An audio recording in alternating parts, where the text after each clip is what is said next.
Alhamdulillah baik semua ya. Sebelum memulai pembelajaran, marilah kita berdoa terlebih dahulu. Untuk ketua bisa dipimpin. Sebelum memulai pelajaran, marilah kita berdoa dalam hati masing-masing. Berdoa mulai. Berdoa selesai. Baik, sebelum itu Bapak akan cek dulu ya. Ya Pak. Dari Muhammad Zaini, Hadir Pak. Lucy, Ali Dafir, Hadir. Ahmad Sodik. Hadir. Alhamdulillah hadir semua ya. Ya Pak. Alhamdulillah sehat semua. Untuk selanjutnya, sebelum memulai pembelajaran pada pagi hari ini, Bapak akan sedikit bertanya kepada kalian anak-anak. Apakah kalian pernah merasakan keuntungan dan kerugian dalam lingkungan kalian sendiri anak-anak? Saya Pak. Ya. Menurut saya mendapatkan keuntungan dengan adanya kurir Shopee. Ya. Karena dengan adanya kurir Shopee saya tidak perlu capek belanja keluar terus mencari barang seperti itu. Ya, itu juga termasuk interaksi ya anak-anak. Jadi kurir Shopee itu termasuk hal yang sangat menguntungkan buat kita dan buat dia sendiri juga ya. Kalau buat kita keuntungannya mencari barang tanpa harus capek-capek. Lalu buat kurirnya sendiri mereka mendapatkan pekerjaan dari hal yang kita butuhkan. Jadi termasuk interaksi sesuai dengan materi kita di pagi hari ini. Kita akan membahas tentang interaksi makhluk hidup dengan lingkungannya. Baik anak-anak, coba kalian ingat interaksi apa saja yang ada di lingkungan sekolah kita. Ada yang tahu anak-anak? Saya Pak. Ya. Menurut saya interaksi di lingkungan sekolah itu pohon dan tanah yang berada di lingkungan sekolah. Jadi pohon membutuhkan tanah yang subur untuk menghasilkan pohon yang subur pula. Ya, bagus sekali anak-anak. Jadi itu merupakan interaksi komponen biotik dan komponen abiotik. Sebelum Bapak lanjutkan, ada pertanyaan terkait interaksi anak-anak? Saya Pak. Ya. Saya mau bertanya, yang dimaksud komponen dari lingkungan itu apa saja sih Pak? Ya, pertanyaannya sangat bagus sekali anak-anak. Tapi sebelum Bapak lanjutkan, Bapak akan menjelaskan apa sih yang dimaksud interaksi makhluk hidup dengan lingkungannya. Yang pertama kita pahami interaksi terlebih dahulu. Apa sih yang dimaksud interaksi? Ada yang tahu anak-anak? Tidak tahu Pak. Jadi interaksi merupakan hubungan antara individu yang satu dengan yang lain. Lalu lingkungan di sini ada yang tahu apa itu lingkungan anak-anak? Tidak tahu Pak. Lingkungan merupakan suatu hal yang di dalamnya terdapat beberapa komponen itu yang dimaksud dengan lingkungan. Lalu komponennya itu apa saja ini? Pertanyaan yang tadi dari Ahmad Sodik akan Bapak jawab. Jadi komponen itu ada dua, yaitu komponen biotik dan komponen abiotik. Nah, komponen biotik itu merupakan segala sesuatu yang di dalamnya merupakan makhluk hidup, seperti halnya manusia, hewan, tumbuhan. Itu dinamakan komponen biotik. Lalu yang kedua yaitu komponen abiotik. Apa sih komponen abiotik itu? Yaitu kebalikan dari komponen biotik. Abiotik itu merupakan makhluk tak hidup seperti batu, udara, tanah, seperti itu. Lalu terdapat 3 macam hubungan makhluk hidup. Ada yang tahu anak-anak apa saja itu simbiosis mutualisme? Tidak tahu Pak. Jadi saling menguntungkan.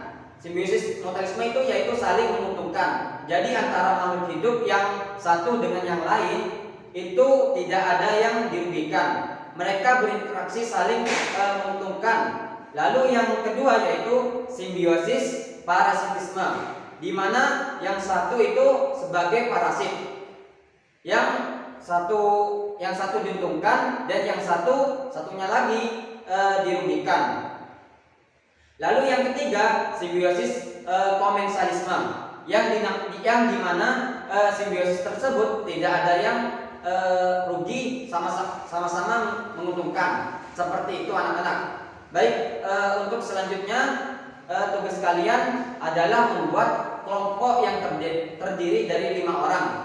Setelah itu kalian silahkan mendiskusikan tentang materi dengan lingkungan sekitar. Lalu Bapak akan kasih kalian waktu 10 menit. Setelah itu kalian mempresentasikan di depan. Ya, silakan ya.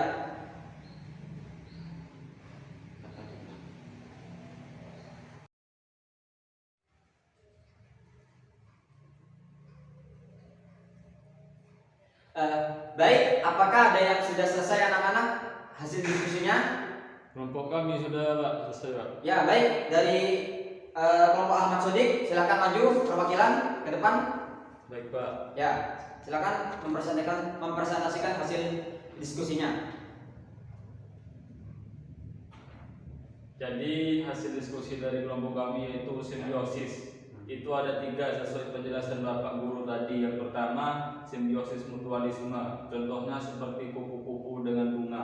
Karena bunga membutuhkan kupu-kupu untuk melakukan penyerbukan sementara. Kupu-kupu membutuhkan bunga untuk makanannya. Yang kedua adalah simbiosis komensalisme. Yang satu diuntungkan dan yang satu tidak dirugikan. Contohnya seperti pohon anggrek dengan pohon mangga, di mana pohon anggrek bisa hidup di pohon mangga. Tetapi pohon anggrek tidak menyerap sari makanan dari pohon mangga, karena pohon anggrek bisa membuat makanannya sendiri. Yang ketiga, parasitisme, yaitu yang satu dirugikan dan yang satu diuntungkan. Seperti pohon benalu hidup di pohon mangga karena pohon benalu disebut parasit, karena dia menyerap sari makanan dari pohon mangga sehingga pohon mangga tersebut dirugikan. Ya, baik, silakan duduk. Sudah selesai. Bapak senang sekali mendengar hasil diskusi kalian. Sangat bagus ya. Untuk selanjutnya Bapak akan sedikit menyimpulkan apa yang dimaksud interaksi makhluk hidup dengan lingkungan. Jadi interaksi makhluk hidup itu dengan lingkungan merupakan hubungan timbal balik atau hubungan antara makhluk hidup dengan lingkungannya. Bisa juga lingkungan dengan komponen-komponen yang ada di dalamnya. Lalu komponen apa saja yang ada di dalamnya? Yang pertama yaitu komponen biotik. Itu komponen yang hidup ya, seperti manusia, tumbuhan, hewan. Yang kedua yaitu komponen abiotik. Apa sih komponen abiotik itu? Yaitu kebalikan dari komponen biotik. Abiotik itu merupakan makhluk tak hidup seperti batu, udara, tanah. Lalu yang terakhir terdapat 3 macam hubungan makhluk hidup. Yang pertama yaitu hubungan simbiosis mutualisme, saling menguntungkan. Jadi antara makhluk hidup yang satu dengan yang lain itu tidak ada yang dirugikan. Mereka berinteraksi tapi saling menguntungkan. Lalu yang kedua yaitu simbiosis parasitisme, di mana yang satu itu sebagai parasit, yang satunya diuntungkan dan yang satunya lagi dirugikan. Lalu yang ketiga yaitu simbiosis komensalisme, yang dimana simbiosis tersebut tidak ada yang dirugikan, sama-sama menguntungkan. Seperti itu anak-anak. Mungkin itu saja penjelasan dari Bapak. Mungkin ada pertanyaan? Tidak ada Pak. Sudah ya? Iya Pak. Karena sudah selesai, Bapak akhiri. Sekian, terima kasih. Semoga ilmunya bermanfaat. Amin. Assalamualaikum warahmatullahi wabarakatuh. Waalaikumsalam warahmatullahi wabarakatuh.